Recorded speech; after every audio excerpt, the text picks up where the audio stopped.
probably live at this point. Waiting on Nicole. So bear with us here for a minute. Oh, that's much better. Helps if you have the actual mics on. So if you can hear this, just bear with us for a minute. We're trying to get things rolling here. Nicole is on her way. Had to drop off the little boy.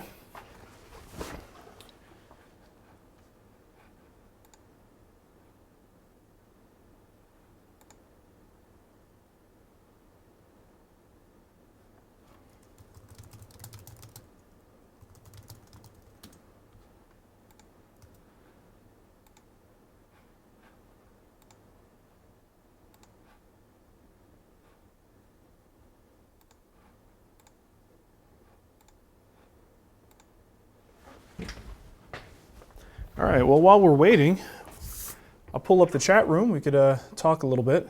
I'll have the TWW chat room on for those who are wondering. There's also a YouTube chat room where you can talk amongst yourselves, but I can't read 2 chat rooms at once, as much as I like to think I can multitask. I'm not that good.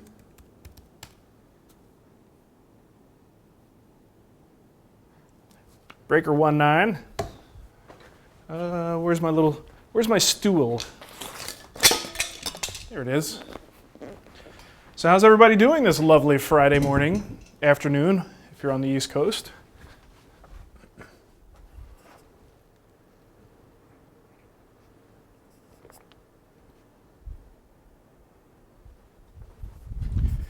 Yeah, you guys know there's always tons of technical reasons why things aren't working, either sound or video.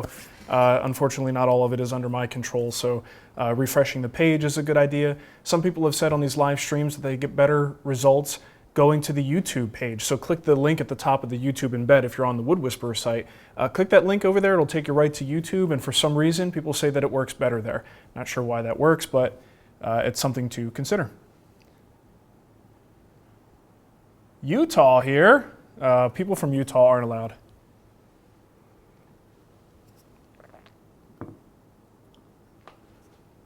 You know what's great about that? Doesn't the Powermatic logo looks fake, doesn't it? It looks like it's digital. I noticed that too.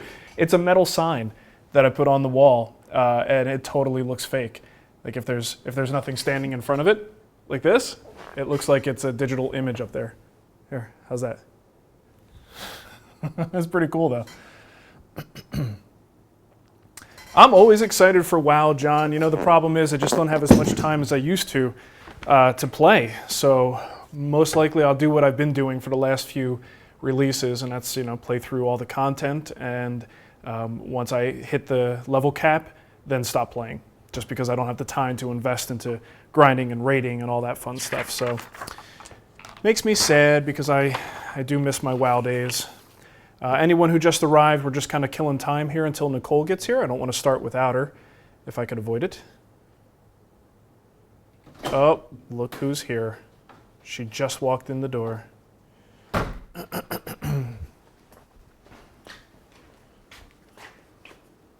Say hi. Hi. What? Did you bring me Dunkin'? I did. Oh my goodness. You are something else. Look, she's busy making a baby. And still has time to get me a Dunkin' Donuts. And an ulterior motive. I wanted a sandwich. Oh, she wanted a sandwich. Okay. Well, I got your fancy chair so you could be comfortable. Thank you. And we're ready to roll. Get situated. I got your email pulled up. Okay. Could you get the camera off me? Oh, you want the camera off of you? All right. Jeez, if you must. So the funny thing, we were just talking about how the new Powermatic sign up there almost looks like it's digital. Does it? Oh, it does. Right? It looks like it's just overlaid as an image. Cool. All right, we'll start in a couple of minutes. Nicole's going to get situated here. I'm actually outside right now, which is kind of weird. Make sure I turn this off if I have to go to the bathroom. Want to make a gun? That's where I start talking crap about people. Oh, that Matt Vanderlist. What a jerk. Oh man, is everybody pumped? I'm pumped. It's going to be a relatively short live show today. We're finding it difficult to get everything together for these live shows now that my second half, my partner in crime over here, is sick all the time, so doesn't have as much time to invest in getting this stuff prepped. So we'll do the best we can. I do have a little bit of a sort of demo thing that we'll do later on called the Woodworking Not So Common Sense. That was inspired by a bunch of emails I received recently from several people who just were heading down this path as a new woodworker and confronting issues that are just that kind of head-slapping issue after the fact. Once you realize you shouldn't have done that thing, it's so obvious. But when you're new and you're just starting out, you don't realize it. So there are things that we, as experienced and moderately experienced woodworkers, we take for granted that everybody just knows these things, and they don't. You have to learn them, right? So it's kind of my effort at reminding myself to allow for that, when I'm talking to new woodworkers. But hopefully it'll benefit you as well. Even if you're not a new woodworker, maybe I'll tell you something you didn't already know.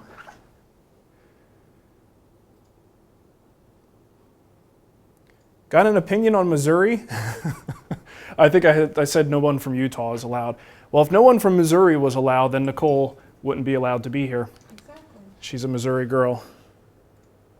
Look at that. I got the app update on my phone. I just did it. By the way, if you guys don't have the new TWW app, it's fantastic. iTunes and Android, you can find it in the Google Play Store. Yeah. And also in the iTunes store. The new app is fantastic. Nicole did a killer job, and it's got updates like, hey, we're live right now, and the little banner comes up. That's a great feature. We never had that before. Or when a new video's released. And new videos. Yeah, we should refer to that as my Powermatic Halo.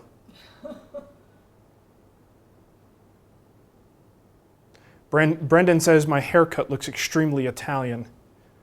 Well, I'm extremely Italian. Actually, I'm about half Italian. The other half is Hungarian. You should see what my hair looks like when I let it grow longer than this. You talk about extremely Italian. It turns into a Italian afro. Let's see, Dave wants to know if I'll ever be doing on-site training courses and classes. I've taken a break from doing classes traveling-wise, just because family life and business is just too demanding, and I don't have the opportunity, or I don't really have enough justification to leave home, for long weekends or 5-day courses and things like that. So I think once I get stuff under control here with the business, which is something that self-employed people say all the time and never actually do, but once I do, I would love to travel a little bit more. The problem is now we've got a little one and one on the way. That just makes it so hard to leave. And I'm a bit of a homebody as well. So yeah, I'm not saying it'll never happen again, but it's traveling is on pause for now. You almost ready, girl? Yeah, I'm ready. You can go. You need me? Okay, Jordan. He says, I've been watching the old videos since I'm starting out on podcast 16. Marc looks way different now. You do realize that was 10 years ago. So, allow for the fact that people age. It's going to happen to you too. And you know what? Spoiler alert, we're all going to die someday. So that's kind of depressing. But yeah, I would hope I look a little different in 10 years. I would hope everyone looks different with 10 years on them. Tip the sign a little. Yeah, I guess I could change the angle. The problem is it's screwed to the wall. I'll have to look and try different views. I just put it up yesterday, so. Okay, I can't follow this chat. There's too much I want to respond to and talk to people. So I was like halfway up the list. So listen. Are you in the YouTube? No, I'm in our chat. Oh, our chat. Okay. So I'm in YouTube chat. We'll have an open Q&A at the end, so if you have questions for me, I don't care if it's woodworking related, life related, you want relationship advice, I'm here for you. Let's do that at the end of the show. Anything related to what we're talking about during the show, you can send questions to Nicole. She's over there monitoring both the YouTube chat room and our chat room at thewoodwhisperer.com/live, and you can get questions to her, and she will forward those to me. And I do have my Gmail open, hun, so if you have anything you want to send me, you can. So quick introduction. Let's hit record on this bad boy. My name's Marc Spagnuolo. I run a website called The Wood Whisperer, and we love woodworking there and like to teach people how to do woodworking, at least to the best of our abilities. And by our, I mean mine. And Nicole, my wife, is over there. She'll be joining us in a minute to tell us about some of the new giveaways we have coming up. If you want to chat with us, thewoodwhisperer.com/live has a chat room as well as this YouTube embed, and we look forward to hearing from everybody. So we're going to have a few announcements, a little bit of news. It'll be a fairly short show, and toward the end of the show, I'm going to give you a little bit of a review of my, at least the top 5. I've got way more than 5 of these, but so far it's the first 5 I could think that would be fun to do. What I'm calling woodworking not so common sense. And we'll get into some of the things I think everyone should know, but maybe you don't know, or maybe it's not obvious to you when you first start woodworking. All right, so let's get into the giveaway, not the giveaway is what I meant to say. I know Nicole would like to get away right now. Okay, girl. Click me on the Wirecast thing so I can control it. Look at this. I'm controlling all the way across the room. Boom. All right, you're on my left, sister. Enter the lovely and beautiful Nicole +1. Ever-growing belly. Yes, this is a fantastic thing. She's actually showing a lot more than Mateo was. All right, so Yeah. giveaway. Last month's winners, I don't know, can you see that? Finally got a confirmation. People, when you enter these giveaways, use an email that you check. People use like a junk email hoping like, oh, I don't want to get any spam from this thing. Well, that's also how you find out that you won. Because the rules are, these companies can't wait around. Yeah. I definitely don't have the time to wait around. The rules are 48 hours. If you're notified, you have 48 hours to contact me to claim your prize.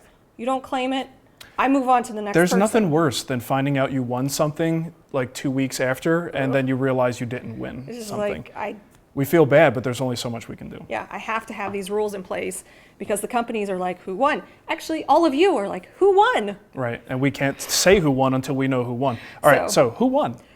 The big winner of the drill press just got confirmation this morning. So thank you, Matthew from Columbia, Missouri. You are our big winner for the drill press. And the big winner for the HVLP system from Fuji Spray is Andrew from Naugatuck, Connecticut. Connecticut. Yeah. So there we go. Well, congratulations, you guys. 2 fantastic prizes. Yeah. Nicole, I don't know how you do it. I email. She bugs them. I ask them, She harasses them can I have some tools, until they're please? like, fine, shut up. All right, geez. Okay, so this month we've got a couple more great prizes. We do. What are they? Are you going to show them? Oh yeah, I have a job to do. Here we go. First up is the Sys Light, right? Yeah. So we have a new participant in our giveaways, toolnut.com.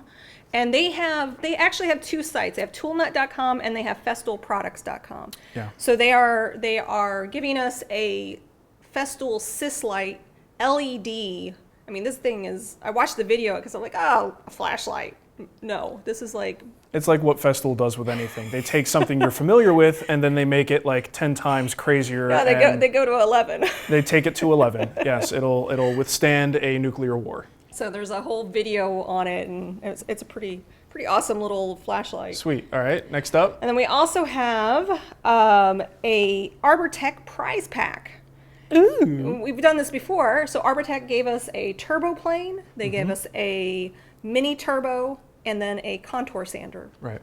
Now, if you're not familiar with this stuff, guys, this is a lot of the equipment that I use for carving. So power carving things, and you're just hogging away material and awesome stuff. I use the heck out of that type of thing for like the rocker project. Yeah. Well, and also you did a whole video on the free site. In fact, if you go to the woodwhisperer.com/giveaway, I try to put videos that Marc has done in the past to kind of see the tools in action. So, and then finally, Oh, let's not forget this. not forget, Boom shakalaka. we're going to give away this month a early bird bundle of the 3 projects that are going to be coming up. So if you're not a guild member, or even if you are a guild member, we'll figure it out if you win. If you win and you already have these, we'll figure out how to get you new projects for the future. Yeah. But the 3 Or projects, or past, sure. The projects we have here coming up in the future are the dining gaming table. It's a dual purpose table for gamers and folks who'd like to eat. Can't wait for that. I know, it's going to be awesome. The Barrister bookcase, which is a classic woodworker project, but really fancy bookcases. And then we have the grandfather or tall case clock. And that is basically over a year's worth of projects. Intensive instruction. Intensive guild instruction. Yes. And it's going to take us past a year, actually, because we're skipping a project next year. So We're going to have a baby. we intend to. Yeah. Let's just hope Mother Nature cooperates. So that's really about it. All right. I think we're done with that. Yep. Okay. High five. Thanks, Nicole. Thanks for your hard work on the giveaways. And next, I'll have another giveaway for you next month, too. Awesome. It just never ends. She's constantly working on it. I see her on the laptop all the time, and she's like harassing these people. She's sweating bullets. She's like, "No, you must give me a better prize than that." You should have seen. She's like, "A flashlight?" And then she found out how much it costs. Enjoy your sandwich, hon. Thank you. All right, let's get into just a little bit of news, quick announcements here. We have a little store called the Wood Whisperer Store, TWWstore.com, and I have books there, and I don't really, I'm really bad at this stuff. A lot of people think I'm a self-promoter, and I am naturally, because if I don't do it, who is? But I don't really talk about all my stuff that often, so quick reminder that I do have a couple of books, if you like the concept of reading. One is a finishing book. It's very short, very quick sort of weekend read. It's called Finishing It Ain't Over Till It's Over, and we just had the paperback versions of these books made, and we were forced because of, I guess it was a Lulu restriction at the time, right? This is self-published, so Lulu forced us to buy the hardcover, and they didn't have the paperbacks at the time. So now we got the paperback version, which is what this should have been in the first place. The price is reduced, and it's a fun little finishing book with some common sense tips, things you might be interested in. Illustrations by my good buddy from Frog Pants Network, Scott Johnson. If you're a fan, he's got some nice illustrations for each chapter, which are hilarious. And also, what encapsulates a good solid year's worth of work is my hybrid woodworking book.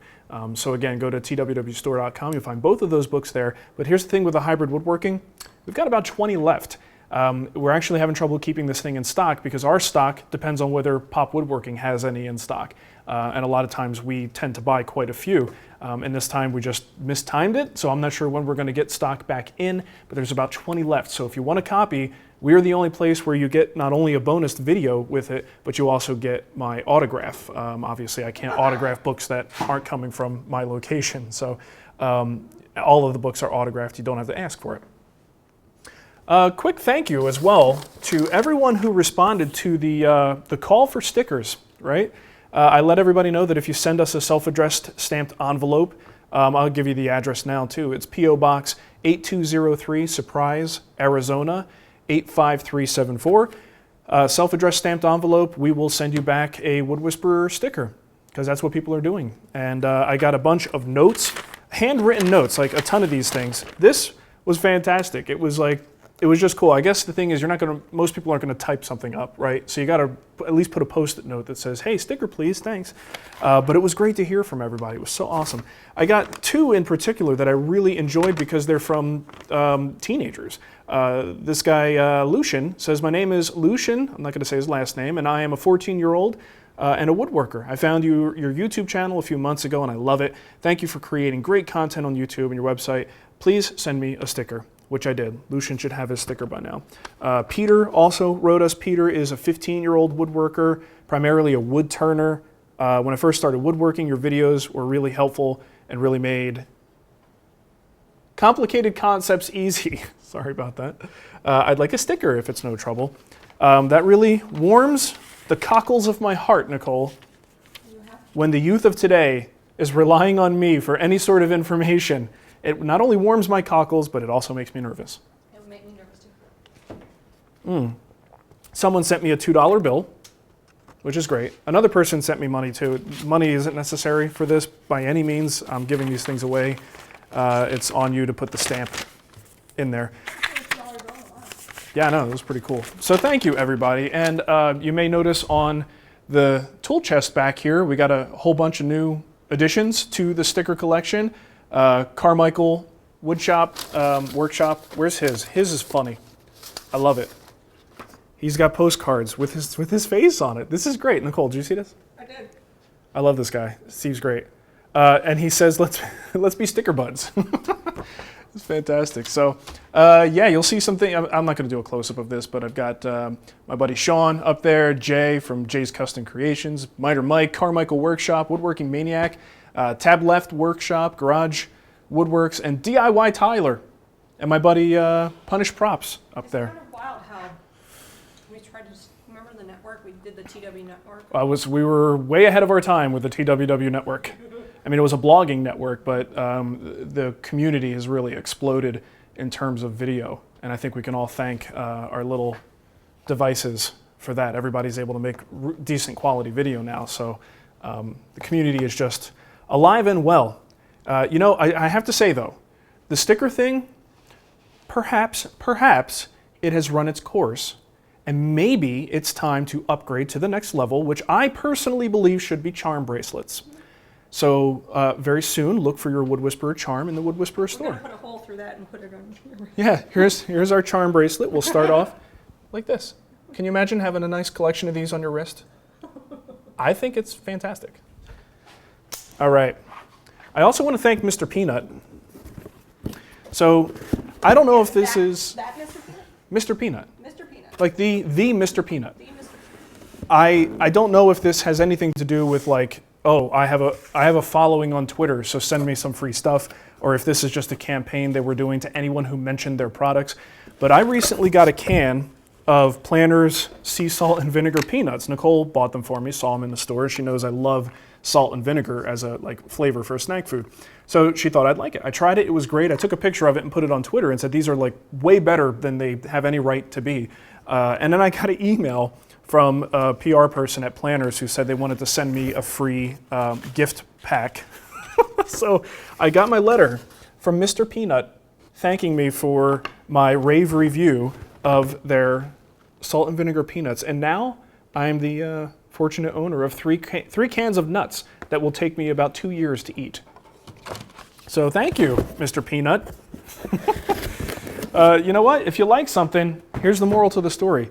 Go on Twitter and talk about it, because you just never know who's paying attention. And a lot of companies are like given permission to give free stuff when someone speaks favorably of their I got products. a hat from Jimmy Kimmel. Nicole got a hat from Jimmy Kimmel. There you go. That's a win right there. All right, so I did want to mention one more thing that you want to pay attention to. Highland Woodworker, fantastic video series with Charles Brock. It's put on by the Highland Woodworking store, or at least sponsored by them. They have a new episode. It's featuring a bunch of really interesting people and cool stuff, so you really want to check it out. Peter Galbert, renowned chair maker, makes amazing Windsor chairs. He's on there. They also went to Handworks in Iowa, big event for hand tool woodworking. Just took place a couple of months ago. And there's also a feature with David Teal, who's, you might remember a long time ago, any DIY TV show, the cable network DIY, you might remember years ago when that first came out, they had a tool show featuring David Teal. And that's how I knew him. And then he was working with Pop Woodworking, and it's just he's sort of on the publishing back end of these things. But really great guy. It was cool to see him on there. So Highland Woodworker. I believe it's at highlandwoodworker.com. You don't want to miss that episode. Go back into the archive too. Plenty of cool episodes. Last thing I want to talk about is Woodworkers Fighting Cancer. Every fall, we do this event where we try to raise as much money as possible for this charity. And typically, we aren't a charity ourselves. We don't actually have like a charitable organization status. Woodworkers Fighting Cancer is what we call our effort to raise money that we pass on 100% of the funds to a particular charity of our choice. And usually it's a cancer research sort of thing. We did Cancer Research Institute. Last year we did Cancer Care, which is helping to fund aftercare for cancer patients, give them transportation to be able to go get their medicine and things like that. A very important service. You know, it's hard for us sometimes to pick, but Cancer Care worked out really well last year. We might wind up using them again this year. Yeah? All right, so everything we do with this event is to just push funds to the organization. So we're trying to play with some different ideas this year. I'm considering, and I'd love to hear your feedback on this because it's going to be difficult. I'm thinking about doing the project that we will be doing as the yearly build. I'm going to consider building that live. And it'll be a build-a-thon, and think old school telethon style, where I will start early in the morning, get started on the project, and I will work all day, endlessly, until it's done. Nicole will be around to get some food for me so that I can take food breaks, and I will have a buddy of mine, Scott, to stand behind the camera to get all the footage. Later, I'll be able to edit that video down with a voiceover so everyone can get the build if they can't see this thing live. But I'll be going all day long, and then people can stop in, check on my progress, see where I'm at, then go back to work. It'll be on a Friday. Then they'll check in later on, or after dinner they'll be able to come in and check in, and I'll have frequent breaks like this where I'll have Q&As, talk to people, and the whole idea is to raise awareness and try to get people to actually make donations to the organization.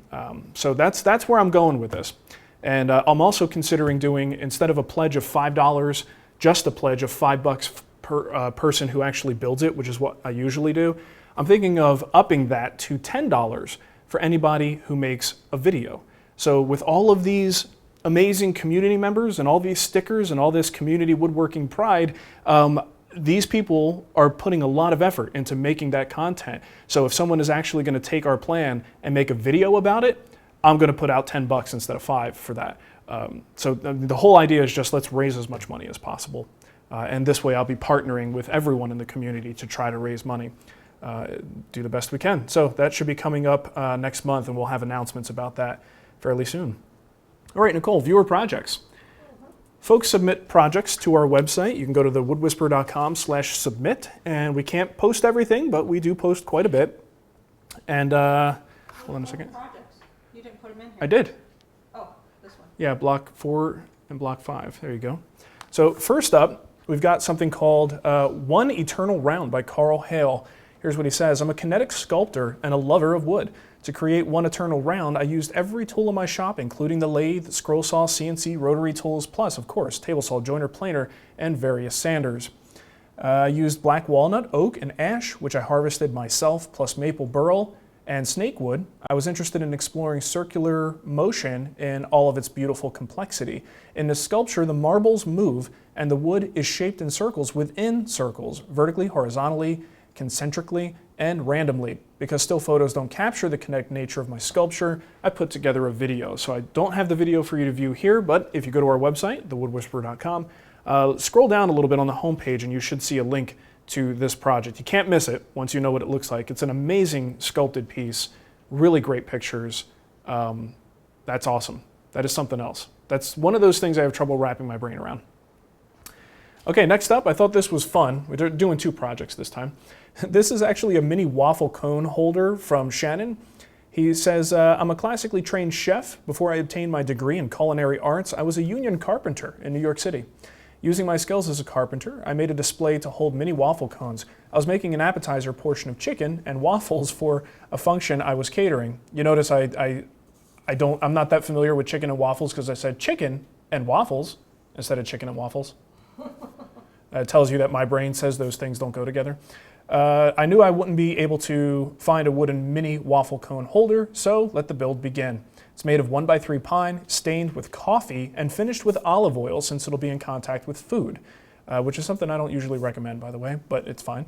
I used the Craig jig for the joinery. The end result worked out fantastic, and the party was a success. So that's one of those things where it's just cool to see people being able to use basic materials, a couple of screws, cut this thing, and have a very purpose-built item that they made themselves, something special and unique that obviously you're not really going to find in a store. And it doesn't take that much skill. How do I turn this off? Go back to the blank shot all the way on the left. It doesn't necessarily take 10 years of skill to get to the point that you can make these functional items that enrich your life, or in his case, his catering business. So if you want to send us a project, thewoodwhisperer.com/submit is how you can do that. All right, it's time for In the Shop. This is where I show you what I've been working on, and you may have seen my pictures on Facebook. I've been posting them there as well as Instagram and Twitter of the rolling hamper, the Woven Panel Rolling Hamper. So let's take a look at it.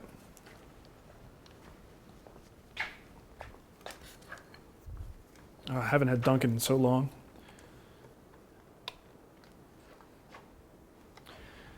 Okay. So you'll see this in a video probably next week. I'm trying to finish up the editing as fast as possible, but life and stuff. Does that look okay? I guess it's fine. The glare here is a little rough. So Nicole asked for a hamper, and I wanted to give her one, and it needed to be double capacity, so 2 compartments. And I was just looking around at different designs. We batted ideas back and forth, and we came up with this concept for a weaved pattern, woven pattern, I guess, before someone corrects my grammar. And I really was just trying to figure out a way to make this happen with wood. I didn't want to go with veneer strips, you know, like super thin material. I wanted it to have some sort of structural integrity. So I tried to make it happen with 1/8-inch strips, and then in the front there's 4 of them, 1/4-inch thick vertical partitions, and then you would weave in and out. So these pieces are not steamed, they're not, there's really no tricks to them. They are just brute force bent around the structure and are housed in grooves on the inside of each leg. A lot of tricks to get it to do that. It was definitely something that stressed me out, but I came up with some reasonable solutions, and I think you're going to be happy with the results and what I did to make this happen. But I've got the woven pattern on the front, woven pattern on the sides. Of course, as you can see, this sucker is on wheels. I love it. And this way we can fill it up with clothes in the bathroom and run it all the way down the hall to the laundry room. Nice frame and panel top here. I've got Rockler torsion hinges, which, as you can see, they hold it in any position, so it's absolutely child safe, because I know it's going to be difficult to keep my kid out of this. And myself, perhaps. Inside, I've got 2 bags. These are bags we just bought on Amazon. I installed my own snaps on them, which I'll show you in the video how to do. And the snaps just kind of keep it there. I don't think we'll take these bags out, but I mean, someone might, so it's nice to have. Sometimes I have to wash them. Okay, there you go, if you want to wash the bags. But it's got this little cinch tie here, so if you take it out, you can cinch it up. And basically use the bags to dictate the size of this thing. So once we had the bags on hand, I kind of mocked up a couple of squares to figure out what the internal dimensions would need to be. It's about 14 by 14. So that's it. Very fun little project, lots of stress to get this one done. But the plans and the video, everything should be out next week, and I hope you enjoy it. I know I sort of did.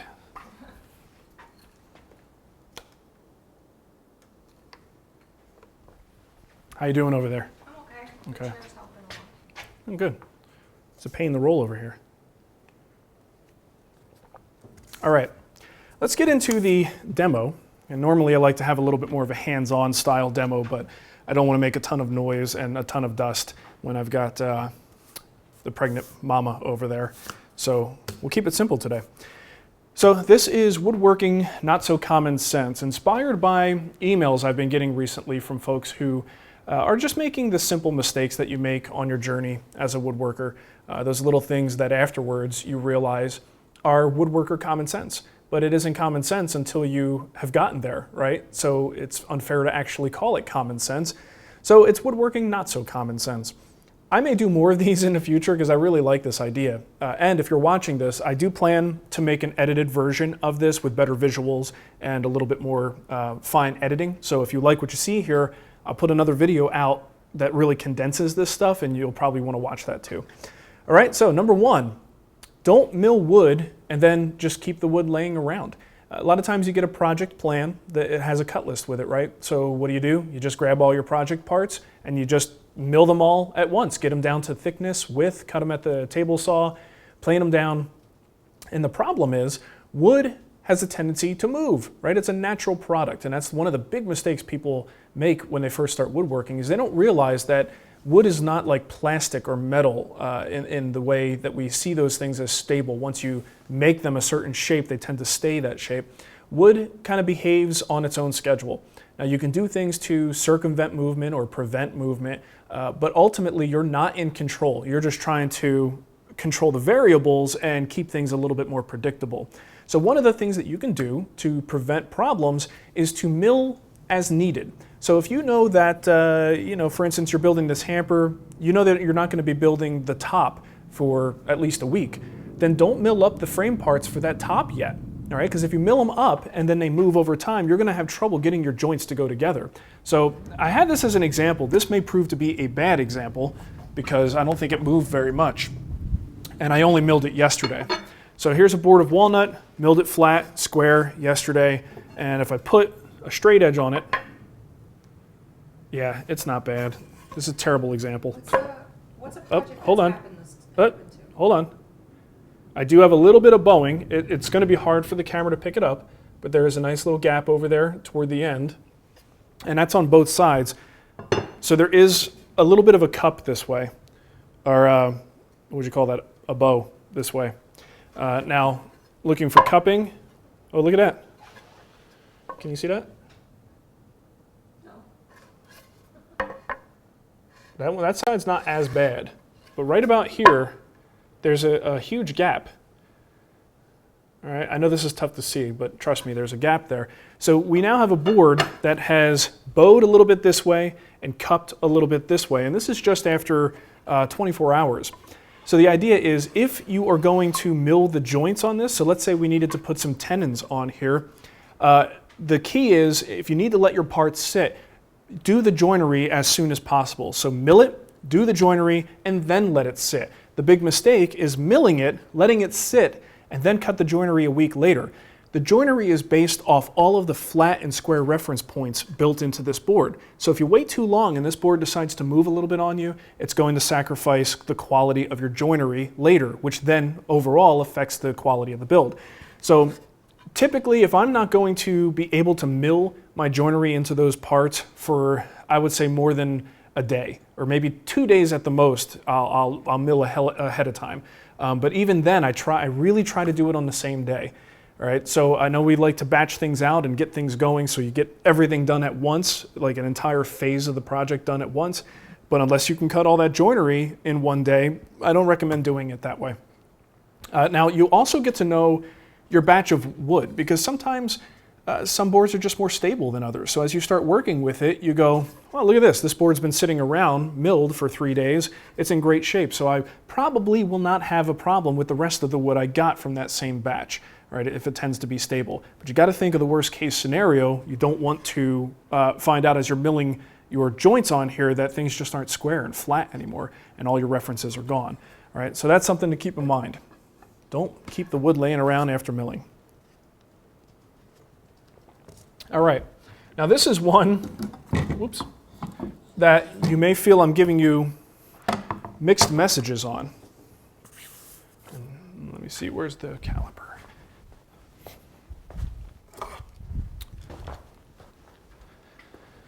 Don't get hung up on thousandths. You know, as woodworkers, when we start to get into setting up our tools, that's usually where a lot of these fancy caliper and feeler gauges and all these things come out to play.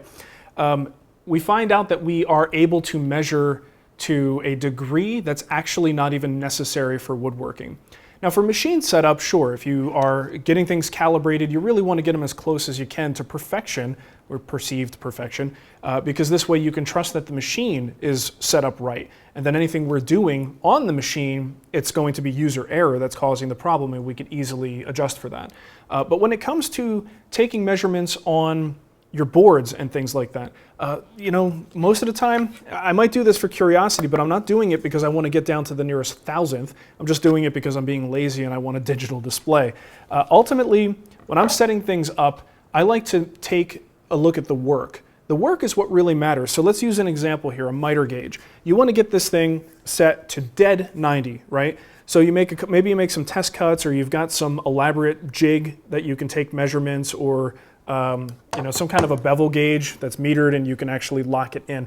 So you're trying to get this thing as close to 90 as possible, and you're stressing out about it. Or maybe you're doing a crosscut sled. There's a good example. I even have a video showing you how to dial it in to the nearest thousandth. But the real question is, if you can look at the work and the work is square on your test cut, then it's probably square enough. Right? So if I have this miter gauge set at 90, instead of coming up with some complicated way to look at it to the nearest thousandth, I could just take a test piece, make the cut, and here's the elaborate test you do. It goes like this. Looks good, right? The point is, if you can't see it, and our eyes are pretty good, most of us, some of us not so much, but what we can see with our eyes, holding this piece up to a background light source, if you can see gaps under there, I'm talking, you know, substantial gaps, then you're out of square. and that's going to cause a problem. If this piece were to match up to another piece and it's out of square, yeah, that's an issue. So when we're talking about the thousandths, that's something that the eye is really going to have trouble seeing on a piece of wood, right? So there is a point where you are close enough, and that's where people have trouble determining, when am I good enough? Like, do I go to the nearest thousandth, the nearest 5 thousandths? Like, what's good enough? Look at the work, okay? This goes with table saw setup too, as an example. A lot of people are measuring the flatness of their table saw top. So they get the feeler gauges, they get a straight edge, and they're measuring for dips and valleys underneath there. The problem with that is, have you run a board through it and determined that there's a problem because of the table? I know for a fact that my table saw top is anything but flat. All right, it's probably got bows in it, it's probably got dips and valleys, and I know there's a low point near the blade, but I don't care, because when I run a workpiece through there, most of the workpieces are referencing off the top as a whole. They're referencing off of a much larger section of that top. So when I make that cut, the end result is really the thing that matters. If that dip is there, I'm not going to bother calling the manufacturer and asking for a replacement as long as it doesn't affect my work, okay? So always think when you're doing setup on tools and you're evaluating your work for how good it is to go on to the next part, always think in terms of sort of the empirical evidence of looking at it with your eyes and simple measuring tools, and that usually will steer you in the right direction. The reason I bring that up is a really nice lady that I've been emailing with is having problems with her crosscut sled and wasn't sure if it was dialed in enough. And the reality is she's using it to cut shaker table legs. So we're looking at, like, what are they, 1.125 inches, 1.25 by 1.25 legs. Little teeny tiny legs. Even if that sled, the sled that she's making, was significantly out, it probably isn't going to make much difference on the end of a 1x1 leg, because it's just not enough space there to be a problem. So if she held this up and did the test like this, even if it was out, it's probably going to look square enough to the eye. It's square enough, you know. So I just don't want to see people chasing their tails and stuff like this. All right, next up. Don't drive a screw without a pilot hole. Let's go over here. Got a little sample for you. A sample for you. Now, this is something that becomes a little bit more problematic the denser the wood species, certainly. But if you don't drill pilot holes in wood, you have a tendency to split. Now, I'm going to do this intentionally near the end, and that's where you're going to have the biggest problem. But the point is, you don't want to take any chances. Honestly, I may drill through this, and it might not crack, because that's, you know, wood has its own plan sometimes. But I'm going to try to make it crack by going near the edge. But I'll show you how, if we drill a nice little pilot hole here first. This actually is really dense. This is either bloodwood or Paduke. It's not orange enough to be Paduke, I don't think. Now, if this were a softer wood species, a lot of times you can go with a smaller pilot. Okay, so that screw went through, it's secure, no problems. And let's see what happens if we just blast a screw through here. This should be interesting.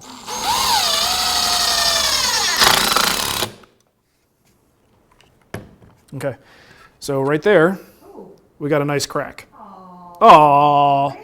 It's almost like I knew that was going to happen. You just broke a ton of parts out there because the wood is nice. I just ruined it. Well, look, people, I take one for the team. That's what you have to remember about me. Here, look, watch. It's fine. Honey, get me the glue. Look, don't cry. It's just the last couple inches of the board, okay? Yeah, I know. Everybody's uptight. Look, I was going to just make a pallet out of it anyway. It's fine. All right? So really important, you got to have that pilot hole there. And think in terms of the size of the pilot hole related to the density of the wood. Softer woods, you can get away with a smaller pilot hole. Honestly, some really soft woods, you can get away with no pilot hole. But it's always a good idea to pre-drill and make sure you clear out that space so when the screw comes in, the material on the screw here actually bites, and you're not, you basically want to clear enough material so the shaft of the screw, the center of the screw, is able to kind of go into an open space, and then you're just biting with the threads, okay? Pretty straightforward, again, but how many people drove their first couple of screws and found out the hard way that it splits the wood. Are there self-drilling screws? Yeah, now that's the thing. Nicole brings up a really good point. There are lots of different types of screws out there. There are screws that claim to be self-drilling and you don't need a pilot hole. In fact, is this, let's see, aren't Spax screws like that? Yeah, so I've got some Spax screws here, these guys. They're constructed with a special tip that's supposed to kind of do the drilling action as you go to ensure that you don't have that splitting. That's certainly something you could look into, but as woodworkers, we tend to go through a lot of screws for various things. So most of the time, you just know how to pre-drill and get that job done. Because the other thing is, a lot of times we're countersinking.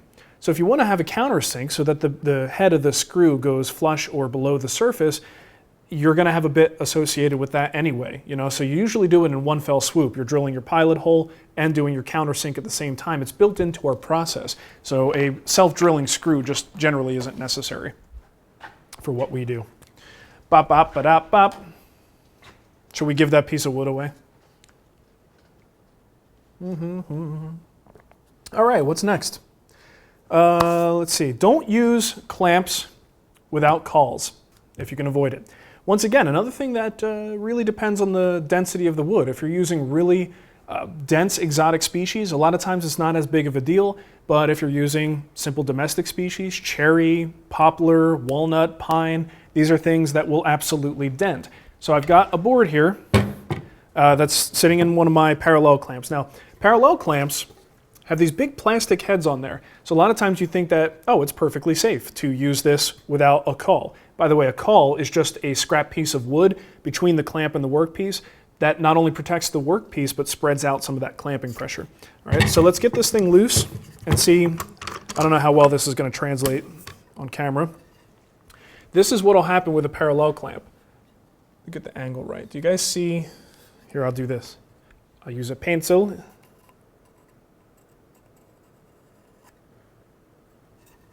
There we go. See that pencil line there? There's a divot in that. Now here's the thing, it's a piece of unfinished wood, so you're not going to see it that well. Where you're going to see this, and what's really going to bite you in the butt and make you very upset, is when you apply your finish to this surface. That's when you're going to find this and go, what did I do? All right, so the way you circumvent that problem, I always keep scrap pieces of wood of various thicknesses. This happens to be some great cutoffs from the hamper project, which are nice and thin. These are perfect. I'm going to keep a stack of these laying around so that when I clamp this piece up, I'm going to put one on one side, one on the other, and then clamp in between there. And that's going to, again, spread the clamping pressure, but also prevent it from causing these horrible dents. Now, you can get much worse than that. This walnut, it's fairly dense wood, so it's not as prone to denting. But maybe if this were cherry, poplar, pine, these are woods that are going to dent like nobody's business. And it's really disappointing when you're applying that finish and you see that show up. So cauls are a great idea, and you don't have to do anything fancy. Just use scrap pieces of wood that have been laying around. Scrap plywood works just as well. Love me some cauls. Okay, the final example I have for you today of not so common woodworking sense is wood moves.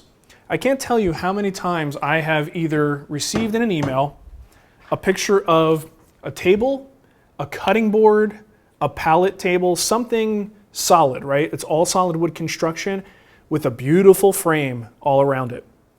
And trying to think, the most common is the cutting board, because a lot of people say, oh, those cutting boards are really nice, end grain cutting boards are nice. How can I make it better? I know, I'll put a frame around it. That'll make it look cool. And it sure does look cool, but talk to me in 6 months. Let me know how cool it looks. The problem is solid wood moves. And even when you know that, sometimes you don't realize that putting a frame around it constricts it and stops it from being able to expand and contract as it wants to. And what happens is it opens all of those joints up, and it's just a disaster. So there are always exceptions to the rule. Some people have pieces that have been framed and it's been fine, but you just don't want to take a chance. So don't buy. Bless you, Nicole. That was awesome. So don't take any chances. If it's a solid wood panel or a solid wood tabletop, a solid wood cutting board, don't frame it in unless you have some method to allow for the movement. Now here's a great classic example This is a pretty standard door, and this is from my kitchen, in fact. We've got solid wood here, it's all maple, and a solid wood frame. So why is this possible? Well, when they constructed, I didn't build this, when they constructed the door, there are grooves inside here that this panel sits within. The key is those grooves have to be deep enough to allow a little bit of movement across the grain. So maybe a 1/16 to an 1/8 of an inch on each side is enough. So the panel essentially, while it's captured, it's actually floating. So if this piece decides to expand or contract, it's going to do that within the frame. And this is why this doesn't necessarily appeal, this solution doesn't necessarily appeal to people, because if this were a cutting board, you don't necessarily want this space difference between the frame. You want it nice and flush at the top, and that's where you run into a problem. You can't have a flush fit and still allow for movement. It's got to be this sort of frame and panel design. Same thing with the, a lot of times you'll see pallet wood tables that are done this way, where it's got a nice solid frame around. Pallet wood can be a little bit thin, so maybe it won't be as dramatic on something like that. But if you're doing, a good hardwood, solid wood tabletop and you box that thing in with a frame, you're going to have problems. It's just the way it goes. Now, there's one option where you don't need to allow for all of this movement business, and that's if you use plywood as this panel instead of solid wood. So if we go over to the hamper project, I've got an example of that.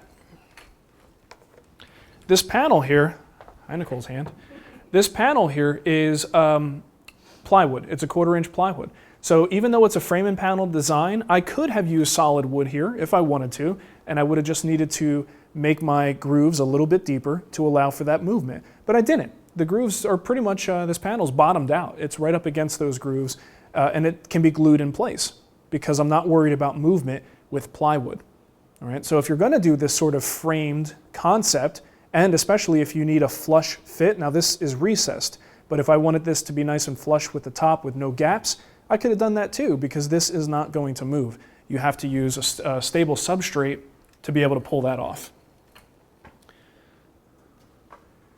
I believe maybe someone in the chat room can throw the link up. The humble pie video I did a long time ago showing a bunch of project mistakes that I've made in the past, and I believe I did show the chessboard in that video. I built a chessboard, beautiful walnut and maple chessboard with a nice mitered frame, and it was actually a lidded box. So the top of it was the chessboard, you open it up and you have the pieces inside the box. And the thing was just a disaster, and it was so disappointing because it was beautiful. I really enjoyed making it. I loved the box, but it exploded essentially because those little checker chessboard patterns on the top were solid wood, and they decided to expand and contract. The frame on the outside let go, and it was just a mess. So, for your own sake, for the longevity of your work, try not to do that. All right, so I've got a couple other ones that I'll maybe do in a future episode. Bottom line is, these are just 5 of the ones that came to mind. I would love to hear some of your woodworking common sense or not so common sense ideas, because if, who knows, maybe you give me some good ones, I'll do them on the show. I've got 3 more right here. I've got a lot in the world of finishing, and I know finishing is one of those things that drives people nuts. So that might be something that'll be fun to discuss. So I think that's about it demo-wise for the show. We'll just jump into some Q&A real quick. And how much time do we have? I'm gonna go for about another half hour or so. I've been sending you questions all along. I'm going, yo. Okay. Well, it's not for you. Oh, that was from the Facebook thing yesterday. I'm gonna bring the camera down a little bit so we can get personal, up close and personal. Was actually shop mistakes you've done. I'm looking for the project.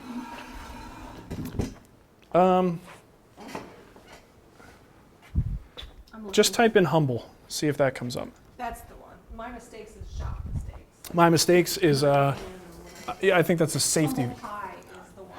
Yeah, the problem is it's one of those things where over time I realized that my clever naming structure, and I use clever with quotes around it, with air quotes, the clever names we came up with don't necessarily tell SEO, so I've changed them.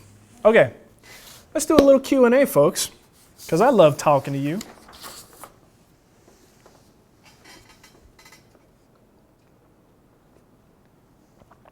Oh, look at that. EP Importers asks us to do a shout out for Japan because he knows, I don't know if it's a he. What's that? I think that's where he is.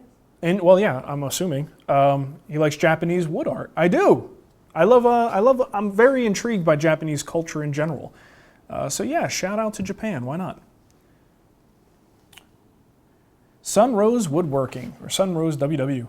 I wish someone told me when I was starting out not to try. Yeah, if you have tips too along the lines of these not so common sense tips, throw them in there. If Nicole doesn't grab it, at least other people will be able to benefit from what you learned. I wish someone told me when I was starting out not to try ripping pressure-treated wood. I ripped a 2x6 into 2x3s, and the pieces went boing and turned into banana shapes when the tension was released. Different kind of wood movement, LOL. Yeah, that's a good point. And that is something, though, that will be, it's one of the other things I wrote down is, I'm not going to go into detail, but never expect a board to stay straight. So you milled it, right? So it's nice, dead flat, dead straight, ready to go, kind of like this. Then you take the sucker over to the table saw, rip it down the middle, and suddenly these pieces go right like this. And now you've got two curved pieces, and you're left going, what just happened? So whenever you're ripping stock, you really need to do test rips and see how stable the material is to know how far you might need to overcut. Because these parts might be salvageable, right? If you still have extra material, you cut it down the middle, and then you can take it back to the jointer, plane it again, get it squared up, and then do your final pass at the table saw to final width. But that initial cut may cause a little bit of that bending. So you have to think in terms of like letting the wood do what it might do and having the extra material there to then fix it afterwards. So that is a painful lesson to learn, not just what you did with pressure-treated wood, but any wood can do that. It'd be problematic for you. Patrick's Workshop. Mark, do you have an issue there in AZ with wood drying slow? No. Well, I would have the opposite problem in Arizona with wood drying slow. The wood is bone dry after it's been here for a while. Arizona's climate is like Mother Nature's kiln, and the stuff that I get from the local places are usually in outdoor facilities, so they are dry. And there is occasions where something maybe was shipped in more recently. We also have swamp-cooled storage, whatever you would call them, warehouses. And swamp cooling involves the use of water vapor, and it raises the humidity dramatically in those places. So that's an occasion where sometimes it will pick up a little bit extra moisture, but it doesn't take more than a couple of days in my shop before things start to really dry out. So everything here dries at an accelerated pace as opposed to drying slow.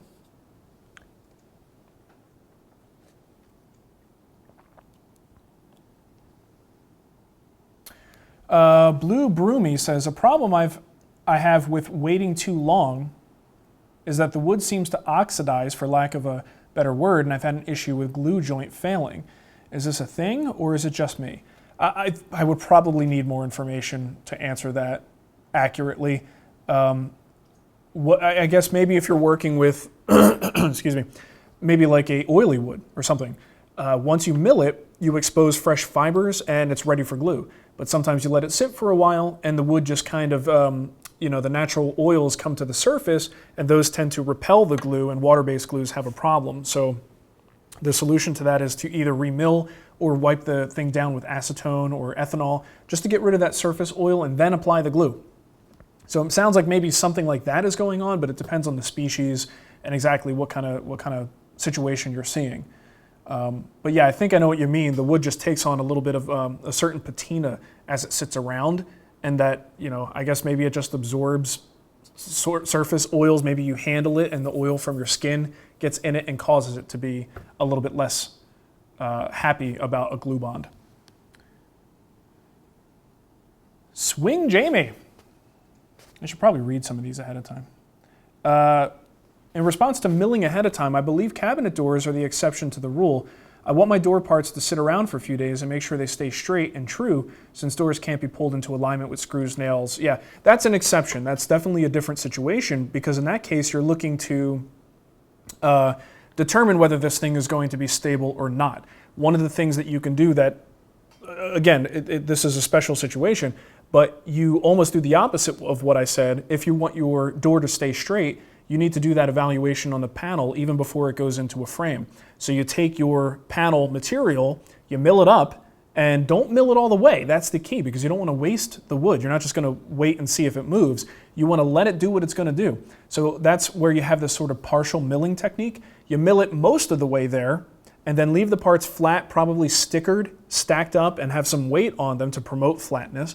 Give them several days or however long you're comfortable with. See if it moves at all. If it doesn't, then mill it to the final thickness, and you're pretty confident that it's not going to move once it's in panel format in a door. But if it does move a little bit, you've got enough material there to correct it if you have to. And then you can go forward knowing you've got a pretty darn stable door.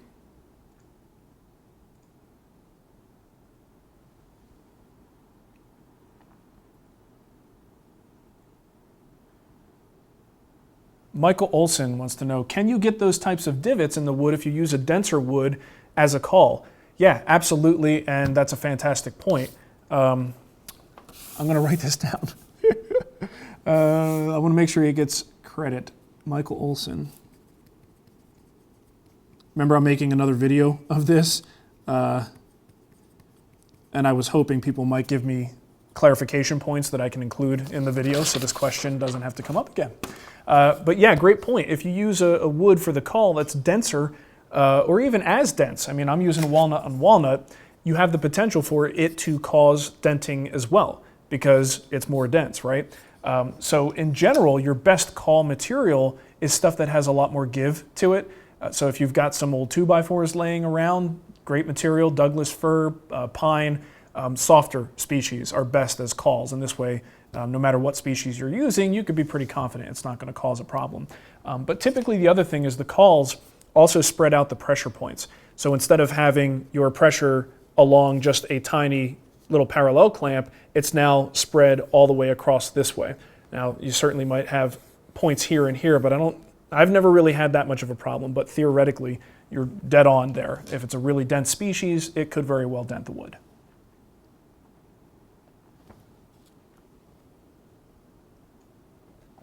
Hey, how's the feed, everybody? We're doing okay? We're fine. You got a lot of questions. Keep going. I know, I'm just stalling because I want more coffee. So how's it going, everyone? Hey, you know what? You know what I didn't do? Congratulations to Matt Cremona and his wife on their little baby. Yeah. Had a little baby boy. So congrats, Matt. He's in the chat room. Oh, is he? You know, he's busy doing stuff. He makes videos for a living, so. Haas Lippert.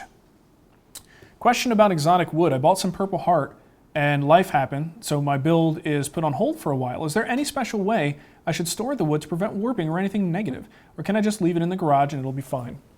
Well, if your garage, generally speaking, in the ideal world, I think we would store our wood in a place that most closely matches the environment that it will eventually live as a piece of furniture. So if your garage is really hot and humid, then the wood is going to be exposed to that extra heat and humidity, and potentially there's issues when you then start to mill it, and maybe you have an air conditioner, you start turning the air on, it starts to dry the environment, and then you cause this fluctuation of conditions.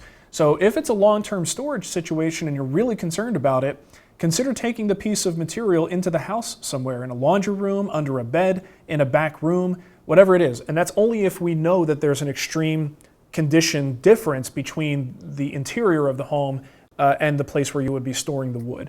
Otherwise, if it's just, it's just hot maybe, or it's getting, into winter and it's a little bit cooler, I don't think it's, it's probably rough. You're going to do milling on it once you start working on it. So any little bit of movement that happens here or there, you'll probably be able to account for that in your milling process. So I would only be worried if there's extreme condition situations. But even then, that's probably overkill. But I like overkill because it makes me feel better. It makes me sleep at night. Allows me to sleep at night. Tracy Reeves.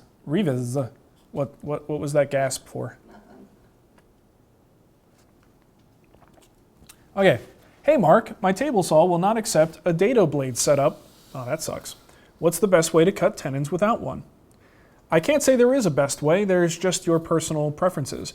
You could use a tenoning jig. at the table saw. So now you only need a standard blade because the tenoning jig is going to hold that workpiece vertically, like so, and then you can make multiple passes to cut the cheeks of the tenon.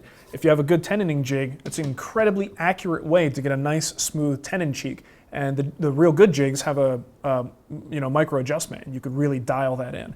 That's a great way to use your table saw for it. You can use your bandsaw. In fact, I have a video showing how to make bandsawn tenons. That's a great tool to get the job done. Let's not forget about the router, right? Your router is a great way to make tenons. You could use the router table as an option. Using a handheld router, that gets a little bit dicey. You might need some extra support or a jig, but certainly a router table and a miter gauge would be a good way to make some tenons. And of course, a handsaw.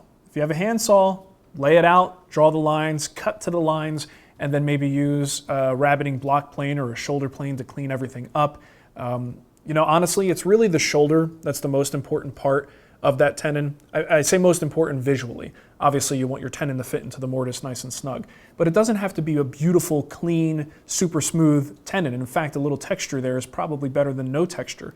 So if you handsaw it and you just get pretty darn close, and then you use your planes to dial it in, that's not that bad of a way to go. Just make sure that your shoulders are nice and crisp and square and even all the way around, because once you close it up, that's what people are going to see, is that shoulder.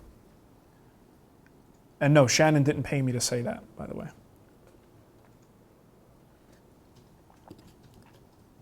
Milling question, do I need a jointer? I don't understand how a planer sled would solve the problem of not being able to plane out a bow or a cup. I'm having trouble understanding that question. Okay. You don't absolutely need a jointer, but a jointer is advisable. If you're going to do a lot of milling of your own stock, the jointer is very good at what it's intended to do, and that's to create a flat surface. All right, whether you're on an edge or you're on the face, it's going to create a nice flat surface. And then if you do a face and the edge, you not only get two flat surfaces, but you make them nice and square. That's essential. There are ways to reproduce that sort of work using the table saw with a sled. You could joint the edge, and at the planer, you could use a sled to flatten one side. And I don't know if this answers specifically your question, but a planer sled is something where you're going to put the board in, you're going to put it on top of a flat sled, and then you're going to shim it so that if it's bowed or it's moving around, you don't want the pressure feed rollers to do their thing and push this board if it's not perfectly flat, because as it pushes one end down, the other end goes up. So you're just going to follow the curvature, and that's why with the sled, we shim it up so it's nice and secure, and as the pressure feed rollers go down, the shim is there to prevent the board from moving at all, and if you could really immobilize that wood as you push it through, you will create a nice flat face, just like the jointer does. Then flip it over, now you've got a flat reference point and you could run it through the planer again. So this is why if you're assembling your woodworking setup and you eventually want a jointer and planer, we always recommend you get the planer first, because you could do more with the planer as a standalone tool than you can necessarily with the jointer in terms of milling, right? And the jointer is something I still consider it essential, but if there's an order, I would go with the planer first.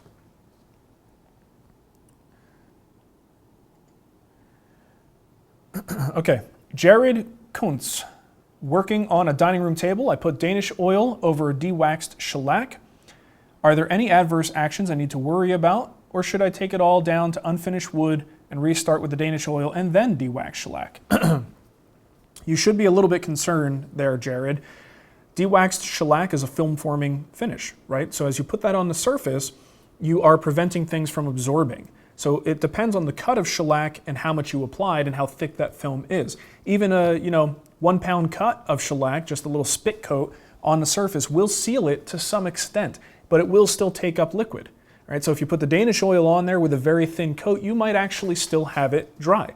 The key here, folks, is that the oil-based finishes, especially a Danish oil, which contains raw linseed oil in most cases, it needs to absorb into the fibers, be wiped on to a very thin coat. You don't leave a standing amount of material on the surface, and if it doesn't absorb, you're just going to have it pulling on the surface and it's never going to cure properly. It'll turn into a sticky mess, right? So this is why you need access to those wood fibers. Shellac seals you off from those wood fibers. So going shellac then Danish oil could be problematic. And I say could because we don't know how much shellac you applied or what the cut was.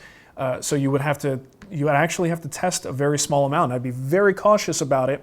when you apply it, buff it in and don't flood the surface. Just get a rag and tie it up into a ball so you have a little buffing applicator and rub it in. Be aggressive about it, but make sure you're leaving a trace thin amount on the surface and give it a day or so and see if that dries. If it doesn't dry to the touch within a day, you probably got a problem on your hands and you would want to start over, get that shellac off the surface and go again. So just precautionary measure, generally speaking, you don't want that shellac on there first if you can avoid it.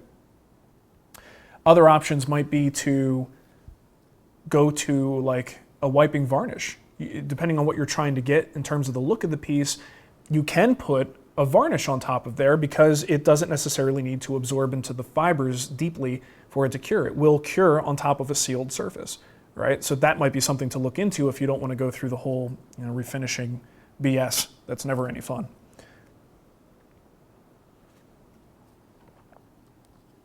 Okay, John Lightfall. So Mark, I have a lot of burning from my Craftsman table saw. It's a Freud blade. Any thoughts? Yeah, John, burning is something that can just happen. So, certain woods are a little bit more prone to burning. Cherry is notorious for it. Even in best of conditions, a lot of times there's just too much heat and friction and it burns. So that could be a factor. The other thing you want to look at is the calibration of the saw. Make sure that your blade is perfectly calibrated. You want to... I'll go get that.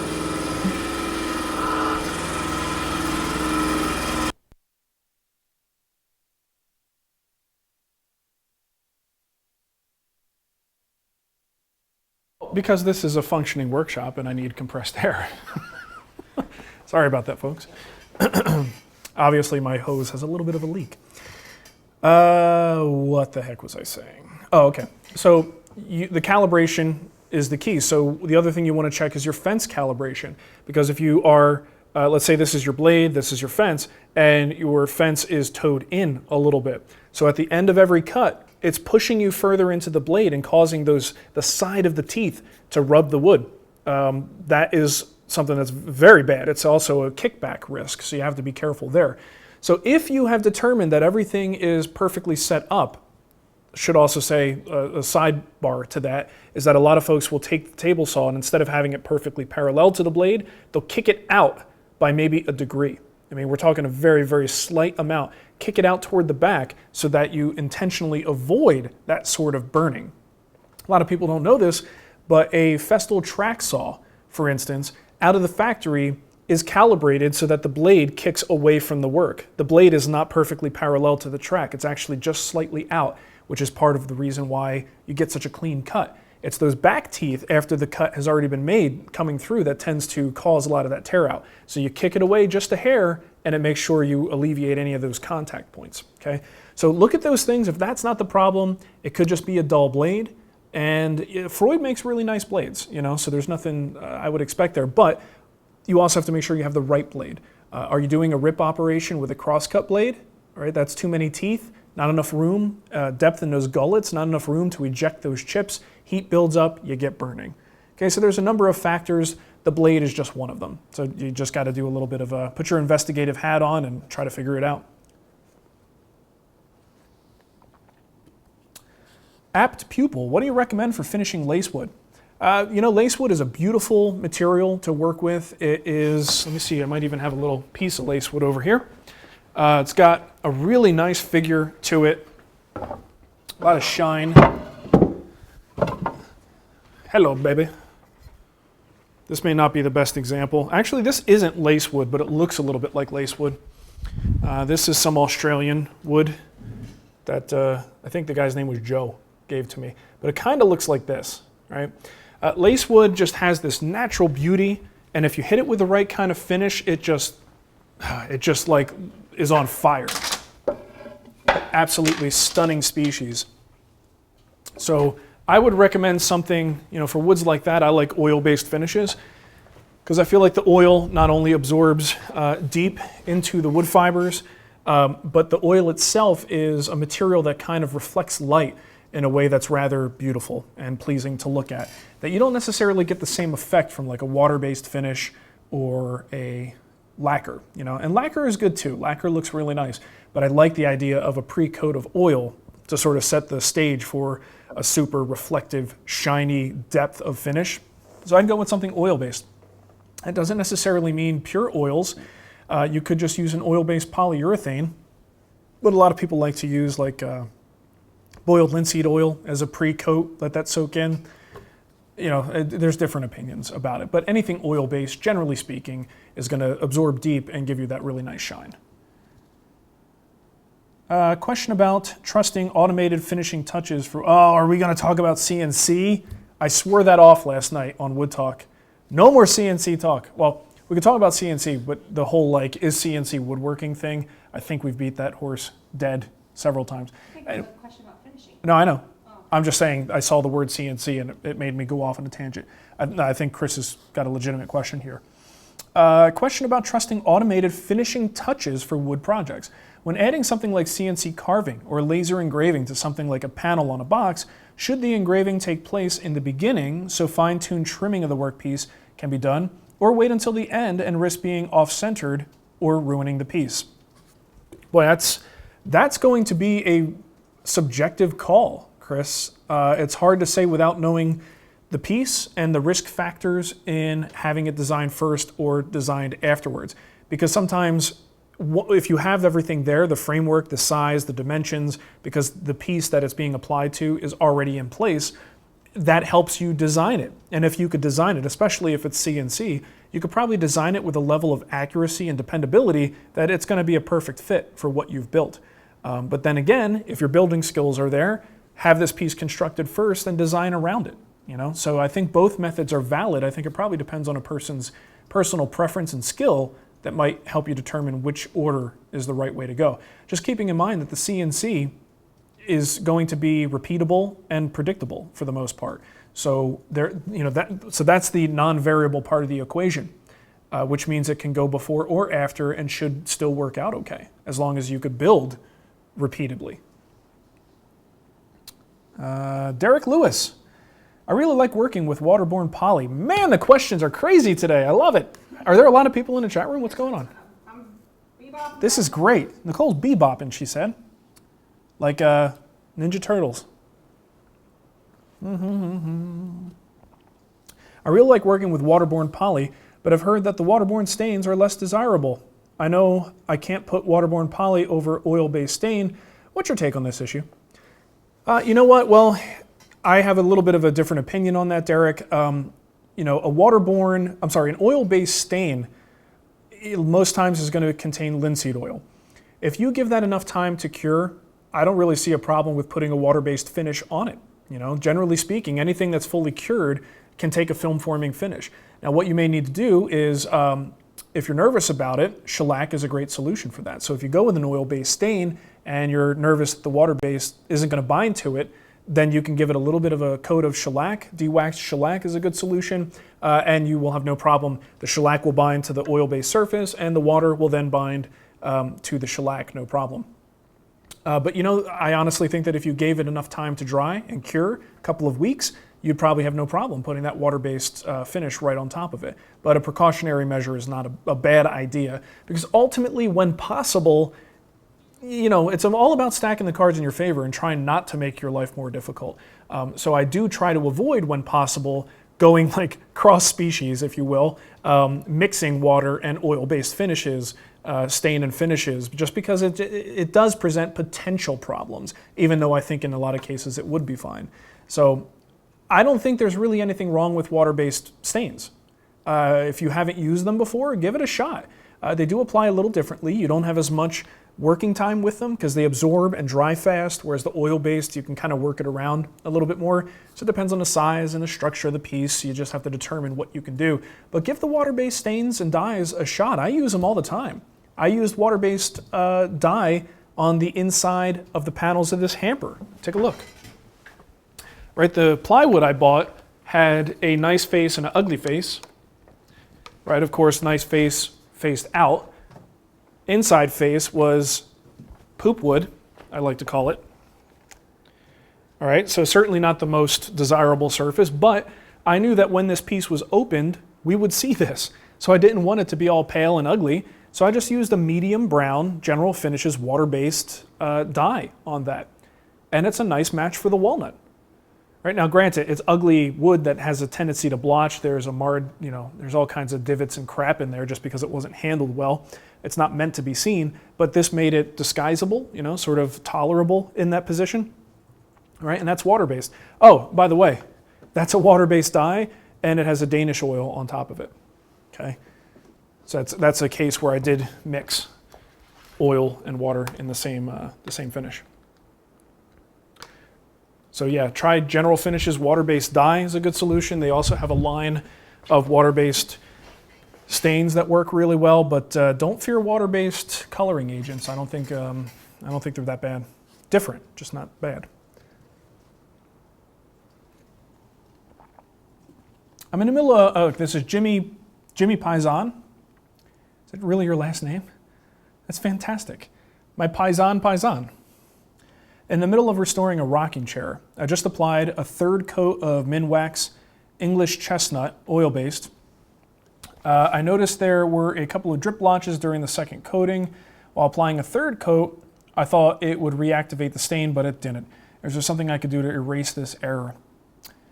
Well, that's a tough one. Oil-based stains we just talked about are, usually linseed oil-based, so once the oil cures, it's not going to reactivate upon a second coat, additional coat of the same material.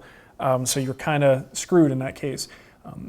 Fixing stain is one of the worst things that you can do in woodworking, because anytime you do anything to that little area where you have a problem, you wind up affecting a larger area than just the problem itself. You have to go a little wider. So then you get this bald spot. And then you go to try to restain the bald spot, and it doesn't look the same. It will always be an eyesore. So I don't have any good tips or tricks for fixing crappy stain unless you're willing to switch to a different product and go darker. And that's either go with a toner, maybe you could spray a toner on there that just kind of builds up layers of color to disguise that problem area, or you go to something like a gel stain where you can have a thicker amount of finish stain sitting on the surface, and you can kind of get that, you can disguise that blotch a little bit better. But if you're just using the same stain, I don't know of any great way to spot treat that one area and get a good finish. Most of the time it requires you to just kind of start over. I hate to say it. And you may find different opinions if you ask different people about that. That's just from my personal experience. If I have to fix a stain, I get the chills just thinking about it. But I definitely do. Josh O'Quinn, is there a favorite alternative for solid wood tops besides veneered plywood? Space balls, fasteners that allow expansion room, breadboard? Well, I like breadboards. I think breadboards are attractive, and they serve a great function in allowing the wood to still expand and contract while promoting flatness of a big table surface. So breadboards are one of my favorites, but not everyone likes them because they do have a very specific visual thing that they bring to the party, and not everybody likes that. So breadboards are great though. Well, you're asking about space balls and fasteners. If anyone doesn't know what a space ball is, they're a commercial product for something like this. If you've got a panel that needs to expand and contract, remember I mentioned that if you leave extra space in the groove, the panel floats. Well, if the panel floats, what's going to happen? It might move and rock around because there's room for it to move. So these little rubber balls are called space balls, and they're compressible so that if the wood expands, they just compress. And it takes up the extra space and stops the panel from rattling. So that's what a space ball is. Perfectly viable solution. No reason you can't do that. And of course, any solid wood tops without breadboard ends, or even with breadboard ends, right? The top still expands and contracts. You need to have some sort of attachment system to the apron of said table that allows it to move. So either shop-made clips that are in slots that allow it to move, or figure-8 fasteners. Those are all things that do that. But I can't say I really have a favorite because it all depends on what I'm building, what I want it to look like, and what I have access to. Excuse me. Derek, it's a hard question for me to answer, my friend. Derek's from New Zealand. He said, what's your favorite wood? I don't really have one. I really enjoy working with our classic U.S. domestics like cherry and walnut. I don't like wangi. See, but it's a love-hate relationship with woods I don't like. I like them for their color characteristics and what they can bring to a project, but sometimes the working properties outweigh that. I love Babinga, but Babinga is a bear to work with. It's a very dense species of wood, very heavy. Can be tricky if you're used to softer species. But some of the payoff, like the big payoff materials to work with, are sometimes the worst ones to work with. But they're absolutely stunning and beautiful, So I'm a big fan of exotics, but honestly, I think I build mostly cherry and walnut. Don't you do alder too? I've done a lot of alder. I haven't done it recently. When I was just trying to make a go of it as a local professional furniture builder, I used a lot of alder. In the Southwest, alder is exceptionally cheap. It looks really decent. It's a good chameleon wood. You can kind of stain it and make it look like cherry. You can make it walnutty. It takes stain pretty well, a little bit of blotching. But it's inexpensive, and you can get a very naughty version of alder. And people have doors, like almost every front door of every custom home in this area usually has a naughty alder front door. So it was a very popular material by request of folks locally. So because I'm not building for other people much, I don't have much calling for alder anymore. Holy smokes, I'm gonna have no voice by the time this is done. Davester84 says, what's your opinion on wood movement when comparing kiln-dried hardwoods to air-dried woods? A lot of people make a fuss about it, that there might be differences in how air-dried material moves over time versus kiln-dried, and that the kiln-dried is supposedly more stable. I had conversations with Kelly Mailer. He's a woodworker who's been making educational materials for woodworkers for a long time. I think he's got a table saw tune-up video with Taunton. So he's got a school in Ohio or Kentucky, in that area-ish. Anyway, Kelly Miller, super knowledgeable guy, has lots of access to air-dried materials. And I remember in one of his videos, he was building side tables or something like that. And he said, look, a lot of people are concerned about the movement. He's like, I've been building with air-dried lumber and haven't had to do anything special with my air-dried material compared to the kiln-dried stock. If it's good quality material that has been properly air-dried, it's going to be stable enough to use for woodworking projects without any major concerns. And I'm totally, this is like several years ago, maybe 8 years ago, that I'm working off of a memory. So I don't remember exactly what he said, but it was one of those things like, shut up and stop worrying about it because it's not that big of an issue. I'm not telling you to shut up. He told me sort of symbolically to shut up. That said, Dave Stir, I don't have access to air-dried material here, so it's not something I personally work with.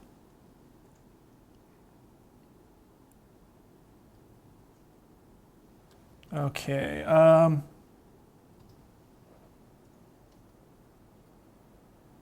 Isaac Braun. Love your show, Mark. I've been watching your videos for a while. I'm turning 15. Hey, another teenager. Sweet. In a few days, and I'm a beginner in woodworking. Just finished making a desk with the help from a retired shop teacher who's teaching me. Thanks for all you do. Oh, nice. It was a comment, not a question. I thought I'd give you a nice break for a coffee. Oh, thanks. Thanks, Isaac, and thanks for the coffee break.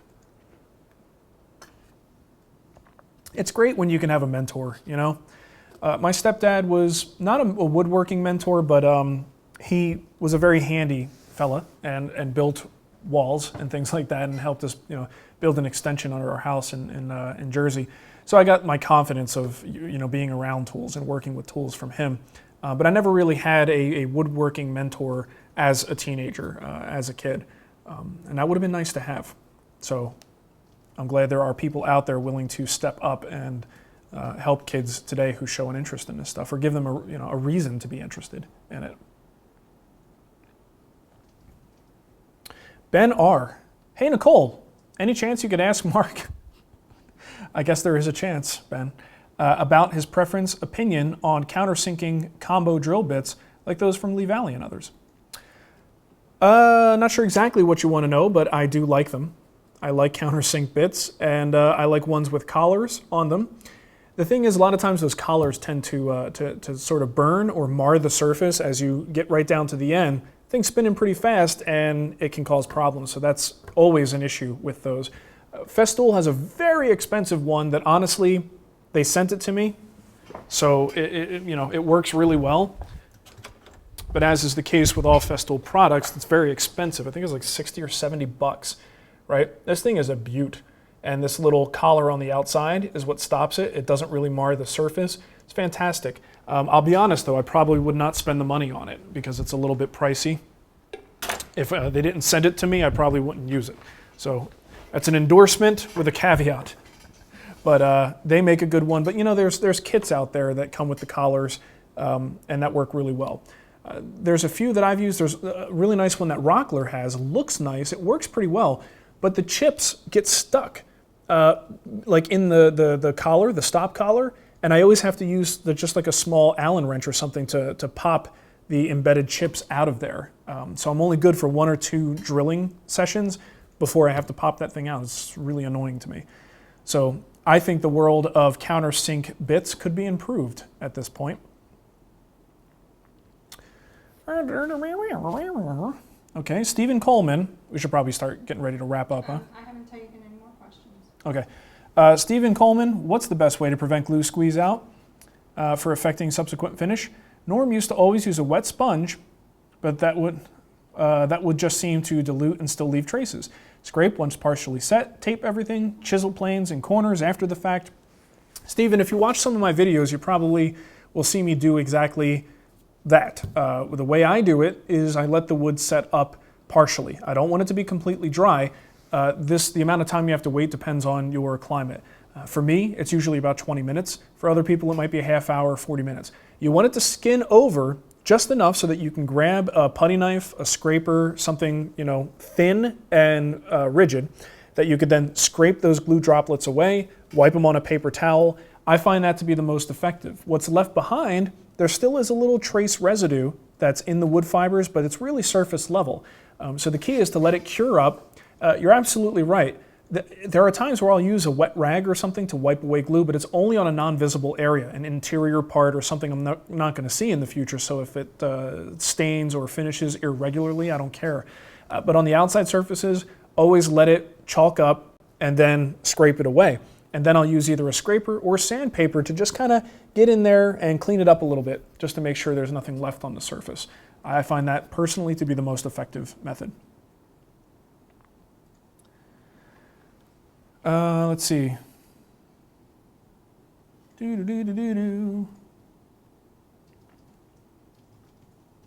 Derek Lewis, so he wants to know, why use a dye instead of a stain? Well, the way I look at it, and finishing terminology can kind of be left to interpretation sometimes, but here's how I see it. To me, a stain is a generic broad category of things that bring color to your projects. You could use coffee as a stain, or tea as a stain, or some, steel wool and vinegar as a stain. But you can also use pigments and dyes.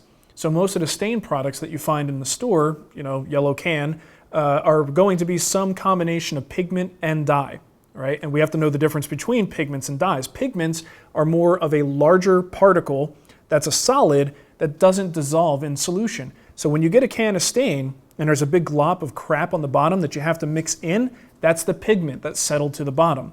Right, so when you mix it up and you apply it on the surface, those big pigments, they sit on the surface and kind of have a tendency to sort of obscure the surface to some extent. If you're really looking at the microscopic level, it's sitting down on top of the material.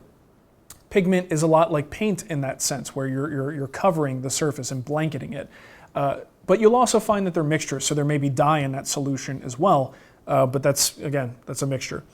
A pure dye is let's get to the basics. The dye particle is something that is much smaller and will dissolve in liquid. So when I have pre-mixed dye, like a General Finishes pre-mixed dye, when I open that can and I go to mix it, there's nothing on the bottom. It's in solution, right? So I apply that to the surface, it absorbs into the wood fibers, and it doesn't really obscure the wood, it just absorbs. It's much smaller particles. Think of dye like sugar solution that's been put into water. The sugar dissolves and the sugar doesn't fall out of solution unless you do something weird to it, but most of the time it's just sugar water at that point. All right, so when you buy stain, generically stain, it's probably going to be pigment or a pigment dye combination, but you can also call a pure dye solution stain. I think stain is the umbrella term. Pigments and dyes are two things that comprise most of your stains that are out there. So why would you use a dye instead of a stain? Well, because the stain most likely will have pigment in it. And there are differences in how dyes and pigments look on the surface when they're applied, because small color particle, big color particle, right? So they do different things on the surface. Any finishing book like Jeff Jewett's or Flexner's will go through the differences between stains and dyes and give you side-by-side imagery so you can see on a certain species of wood what a dye looks like versus what a pigment stain might look like. And it is very different. It's a huge difference. So you have to kind of decide what you think looks better for different situations. That's a very long answer to your question, but hopefully thorough. How well has the pizza peel held up? I've had a lot of trouble with wood movement causing mine to split. Well, guess 366 or 336. I just happen to have a pizza peel sitting right here. You may use yours more than I do, but mine has been refinished. Right? It was, it sits in our pantry most of the time, but I wanted to use this to test the tried and true oil finish by building up as many coats as I could to see how well it protects it. So that's why I keep it in the shop, because I keep applying coats. But you can see there's still some dirt there that just wasn't worth like sanding out. Clearly in pretty good shape, right? So if you are using it a lot, this is going to be a tortured item. Even cutting boards are torture items, but they usually just stay at room temperature and then they have to be washed and there's food on them. This goes on to a extremely hot environment, gets an extremely hot pizza put on it, and then the pizza comes off and also not only hot, but moist, right? That moisture absorbs into the wood and then you pull it away and now it cools down and you're probably gonna wash it later on. So I think it's one of those things where I would consider a pizza peel an item that will probably eventually die. Now, depending on the species of wood you used, how much you use the pizza peel, how you clean it, maybe even how long you let the pizza sit on the peel, these are all things that could determine its longevity, right? So it's hard to say because there's so many factors I have no control over or knowledge of in your situation, but I can tell you mine. How many times would you say we've used this? Probably half dozen times since I made it. Well, I've been sick, so I've been cooking. And we haven't been cooking in the last, 6 to 7 months at all, just because Nicole's not feeling well. And that's not very many uses, right? So if you're making a lot of pizza, I could see how this thing would start to break up on you. But if it is prematurely breaking, is it breaking at the joints? Is it splitting right at the joint? It could just be something where, like a cutting board, if it splits at the joint, you may not have had enough glue or enough pressure in that area. There's just so many factors. But mine held up pretty good so far. Okay, where are we at? We're toward the end here. Thralf Wiggis. Now that is an interesting name. What is the history of that name? I would love to know. Hello, Mark. My table saw only has a fence track on the infeed side. Any idea on how to make one on the outfeed side to get a better fence? Only has a fence track on the... Okay, I see. So he's talking about the guide rail. The fence only has a guide rail on the infeed side. How to make one for the outfeed side to get a better fence. Well, there are aftermarket fences that you could buy. Keep in mind that the secondary fence, the outfeed side of the fence, doesn't actually do anything other than support the back end. It doesn't guide the fence. There are certain brands like Incra where the rear fence has something to do with alignment, but with most Biesemeyer style fences, everything is done from the front rail and you're relying on the stiffness of the fence to stop it from moving one way or the other once you cinch it down. So that rear guide rail is only there to support the weight at the other end to keep it from rubbing on the tabletop. So I don't know enough about yours to say whether it's adaptable or modifiable, and maybe you could just buy some tube steel or tube aluminum or something and install that on the back to provide some extra support. I'm not 100% sure what the goal is, but worst case scenario, you can buy an aftermarket fence and install that, and it will come with both front and back rails and whatever you need to do the installation and get good results with the fence.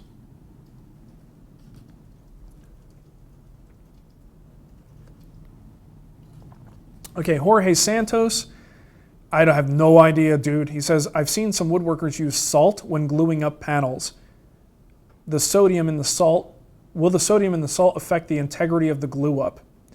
I can't answer that because I've never even heard of that. and I have no idea what the salt does or why they would do it. Yeah, what's the point? I have no idea. I really don't know.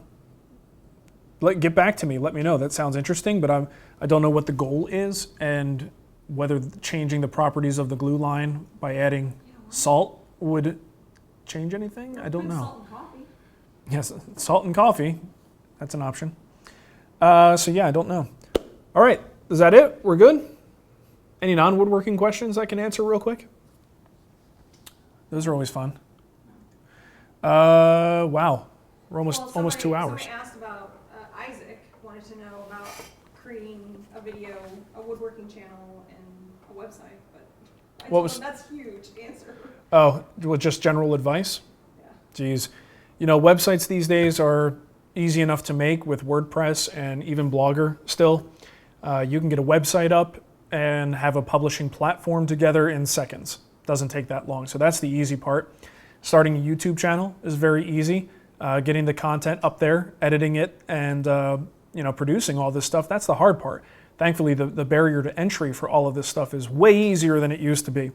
You don't need knowledge of RSS feeds. You don't have to worry about going to different podcast publishers and all that stuff if you don't want to. I mean, so many people just have a YouTube channel these days and don't really worry so much about the website side of things. So frankly, if you're just getting into it, that would be my recommendation. There's so much opportunity for views on YouTube that you could just start there. And then you, if you want to, later add the website. Ultimately, if you're building a business, you absolutely want to make that website because you need to have some virtual real estate that you own as opposed to building your business on someone else's property that you don't own, being Google's. So think about that if that's what you want to do long term. But I would say just jump into it, get your channel started, and go. Go. Okay, are we good? Okay, so thank you so much, everybody, for hanging with us. Somebody said that the salt is to help with the wood moving and slipping. Oh, so the salt granules give it texture and stop it from moving? That sounds like you want to go on my left if you're going to talk? I'm not gonna. That sounds like an awfully weird way to solve that problem. Salt. I don't know. I wish I could comment more. We should contact 3M and see if they have advice. Well, we should just say, do you guys, what size salt granules do you sell? I'd be like, I'm sorry, sir, what? What now? So that's it, folks. Thanks for watching, and don't forget to go enter into the giveaway, thewoodwhisperer.com/giveaway.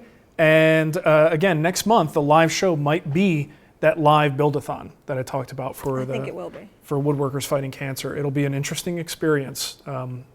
All hands on deck. Yes, everybody will be involved, and Mateo will be at school.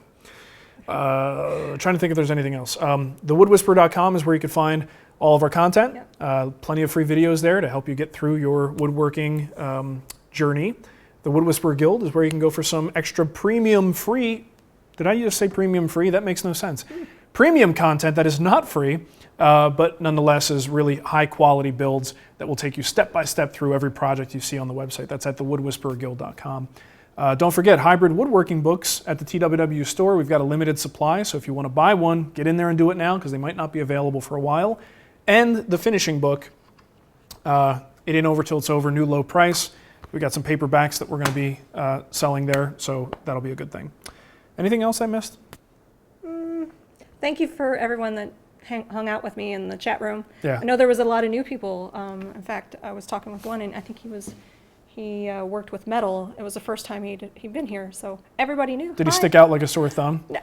Metal worker! Metal worker! Like that?